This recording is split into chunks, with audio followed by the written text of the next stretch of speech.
creepy horror. Watch, if you dare. Ethan Parker squinted against the late afternoon sun as he stepped out of his car. Onto the gravel driveway, the boarded-up windows of the century-old Victorian at the end of Maplewood Lane looked ominous against the cloud-streaked sky. He hauled his suitcase up the porch steps, noting the faded paint peeling from the banister. The small sign by the front door read simply "Rooms for Rent" in rusty red letters. Though a chill pricked at the back of his neck, he reminded himself this was only for 3 months while he found work in the nearby town of Somerset, Massachusetts. The rent was affordable, and the landlord, an elderly woman named Mrs.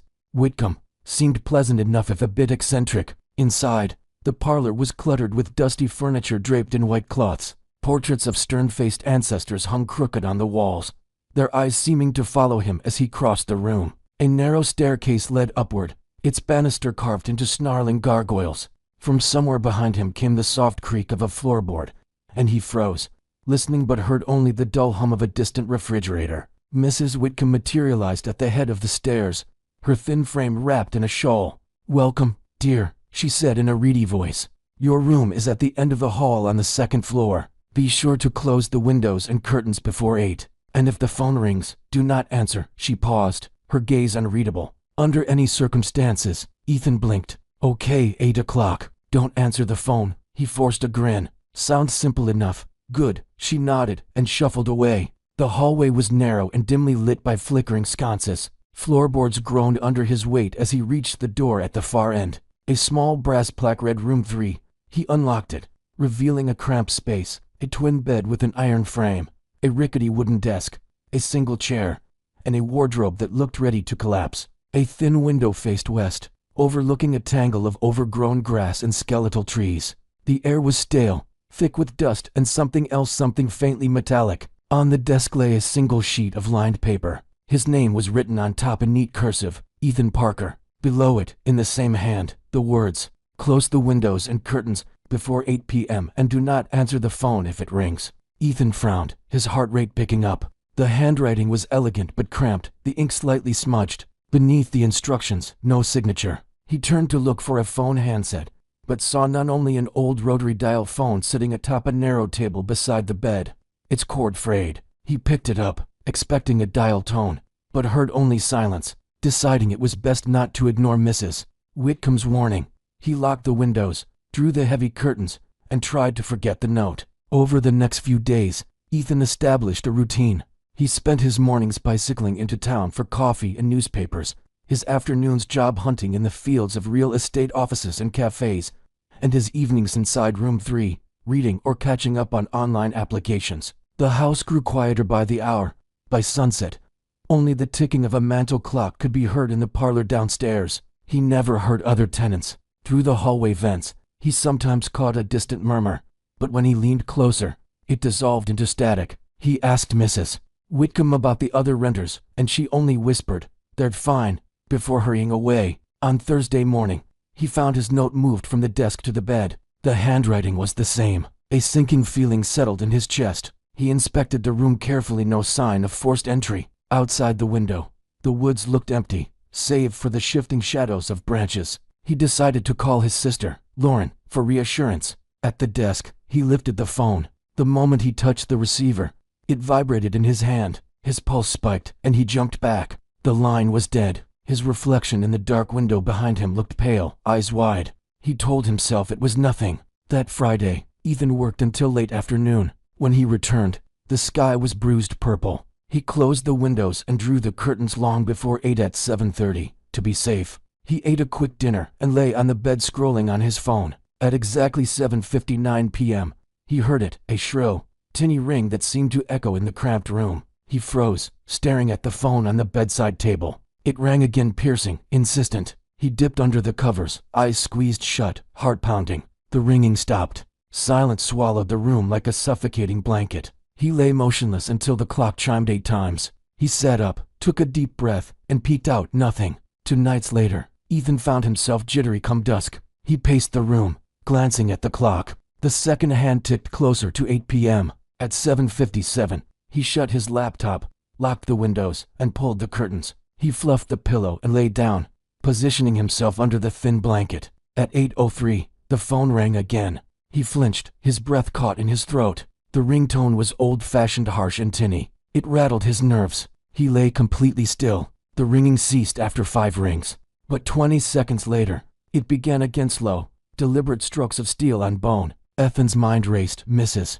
Whitcomb's warning, the shifted note, the twitch in the wallpaper corners. He mustered courage and sat up. His hand hovered over the receiver, trembling. He exhaled, took hold of the handset, and whispered, "Hello." Static crackled. Then, a voice, soft, desperate, layered with fear. "Please help us." Ethan froze. The voice was feminine, almost a whisper, and behind it, children's voices, muffled sobs calling, "Mama, Mama." His skin crawled. "Who is this?" he croaked. Ethan. The caller seemed to know him. "She's coming. We're trapped. Help us, please." The line crackled again. 8 room windows. Then the call cut off, plunging him into silence. His blood ran cold. His pulse thundered in his ears. A cold draft breezed past his cheek, but the curtains were drawn. He glanced at the phone. The dial tone hummed steadily, oblivious. He leapt from the bed, yanked the curtains open, and flung the windows wide.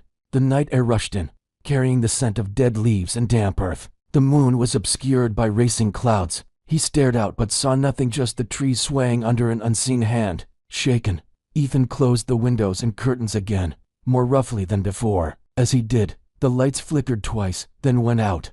Darkness pressed in. He fumbled for his phone on the desk, its flashlight function his only hope. He smashed the switch. A narrow white beam cut through the gloom. That's when he heard it, a soft thud from the closet.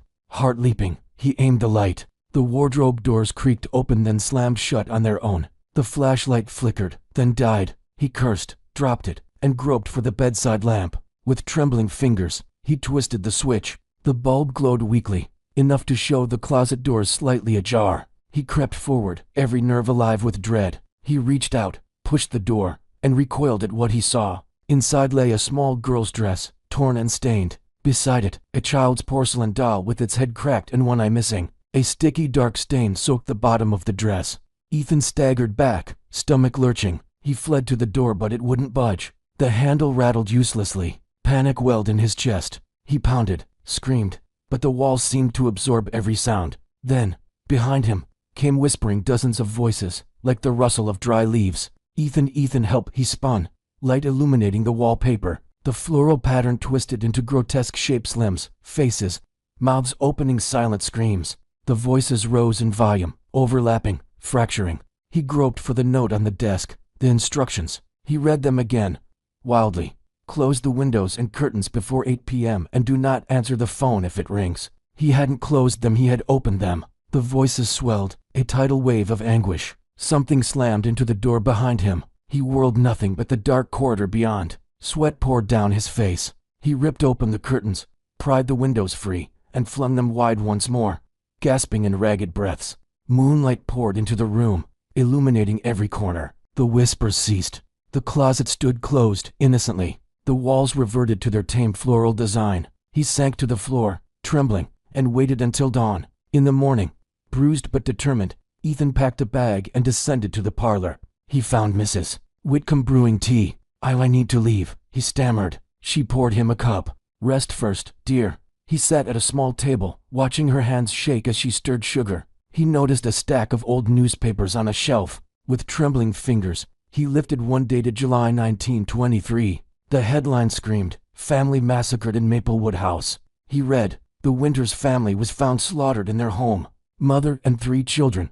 No culprit ever found." Below it, a smaller column. 30 years later. Similar incident investigated, no resolution. He searched the other clippings.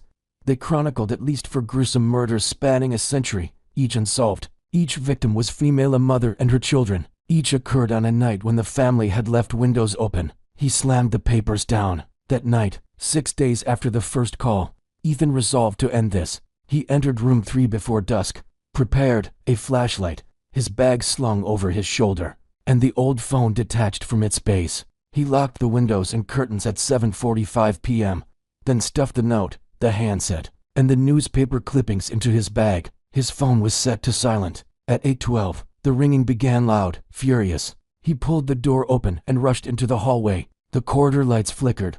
Portraits watched him as he ran. Doors opened and slammed shut as if taunting him. The staircase descended into pitch darkness. He sprinted down, skidding on worn steps. At the bottom, he barreled into the parlor empty, the cloth-covered furniture looming like silent beasts. He flung open the front door, but the porch was gone. In its place, a sheer drop into darkness, the wind howling from some fathomless pit. He stumbled back inside, heart pounding. The phone rang again, upstairs. Against every instinct, he fled back up. He burst into room 3. The curtains were drawn, the windows locked. The phone sat on the bed, ringing in a macabre, mechanical rhythm. He grabbed the handset and hurled it across the room. It shattered against the wardrobe. The voices erupted from the broken receiver, shouting, crying, pleading. Suddenly, the closet doors swung open. A pale shape emerged, a woman in a tattered dress, eyes hollow, skin stained with grime and blood. Behind her, 3 children pinned to the walls, faces contorted in eternal terror, flesh flayed and glistening. Ethan's scream caught in his throat. The spectral mother lifted a hand, long fingers dripping red. "He won't let us go," she whispered. The children's mouths moved in silent chorus. "Help us, take us, please." Ethan backed away, tripping over his suitcase.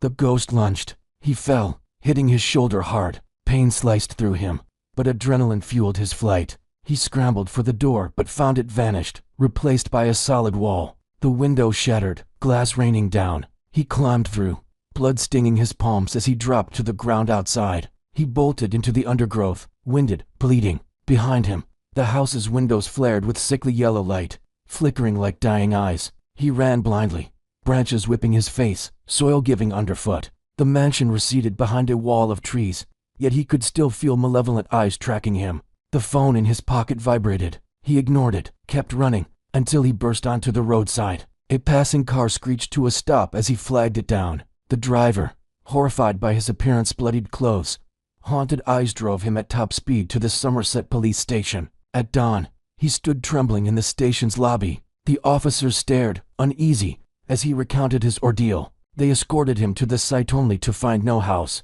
Where the Victorian had stood, there was only an empty lot. Neighbors claimed the property had been vacant for decades, razed after a fire in the 1970s. He showed them the shards of the phone, the torn dress fragment, the note, but the evidence dissolved in the daylight. The dress shreds crumbled to dust, the note's ink faded to oblivion. The police shrugged and sent him on his way, deeming him delusional. Weeks later, Ethan tried to rebuild his life. He rented a modern apartment in town and found work at a local bookstore. Yet at night, he'd wake drenched in sweat, hearing faint dialing tones. He'd rush to the window locked and sealed, yet still glimpse shadows flitting among the trees beyond. One evening, as he unpacked boxes, he discovered something tucked into his phone case, a small scrap of paper, edges singed, with neat cursive writing. "Thank you for answering." Below it, a child's scrawl. "Now we're free." Ethan dropped the note. The lights flickered. From the living room came the sound of a baby's laugh and a distant, pleading whisper. "Ethan." Ethan, he froze, realizing with dawning horror that the house of dead had followed him home. And this time, there would be no escape.